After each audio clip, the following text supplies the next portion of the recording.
Ashama akkam jirtu kun Ermi Nabaawaa Tiyoobidha.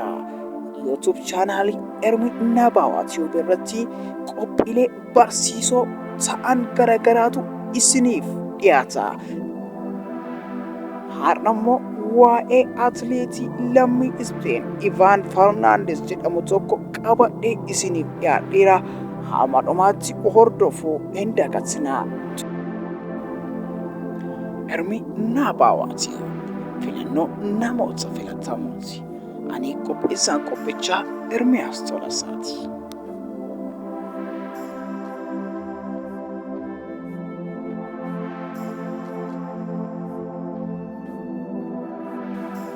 Waan Farnandez jedhama kan dhalate waxabajjii 1988 atileetii biyya Ispeeniiti. Seenaa ajaa'ibaa tokko hojjetee ture.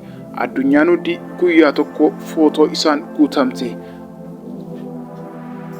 Atileetiin biyya Keeniyaa Abiil Mutee fiigicha dhiiraa tokkoffaa irratti fixuudhaaf sarara dhumaa irra tarkaanfii muraasa yommuu isaaf waan xumura isa itti fakkaatee dhaabbate.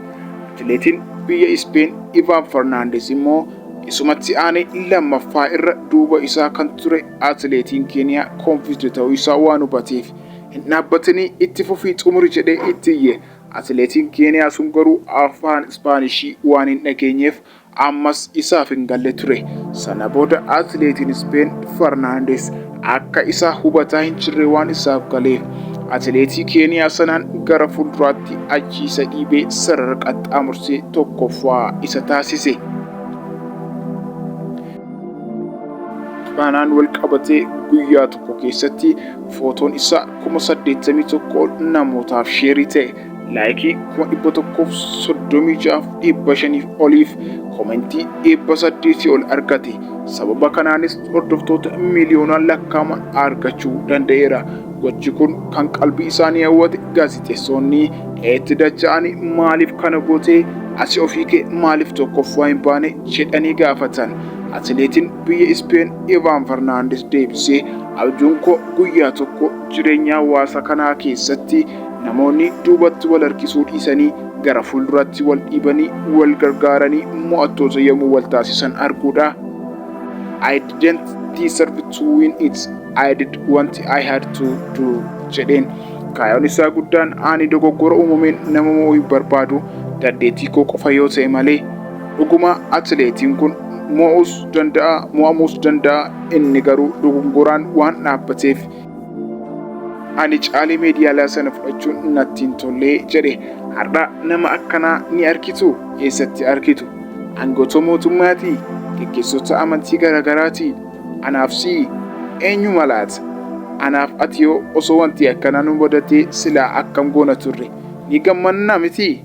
Eeyyeen ka miidiyaaleetu nu cina jiraaf. Garuu hojii atileetii kana faallaa keenya kan ta'e argame. Namummaa jechuun akkana waan ofii jaallattu riyaa keetiinis jaallachuu, waan ittiin gammaddu waayila keetiinis gammachiisuu nu barsiise. Nus har'a walitti naafuu irraa kan ka'e sakaallee wal kuffisuu manna waan gaarii ta'e fuula Waaqayyootti fudhatamu hundumaa waliif qooduuf dhimmoota utuu nurra jira.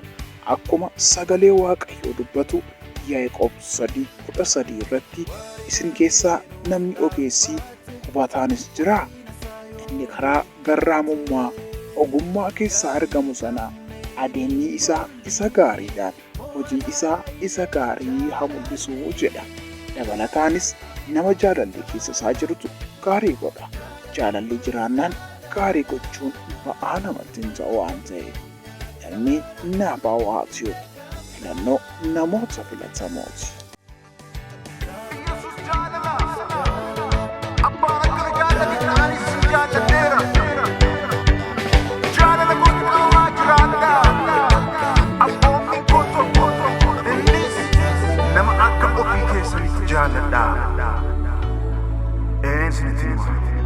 Harrastanan Yesus jaalala akkan isin jaalladhe isinis wal jaalladha kan jedhe Gooftaan.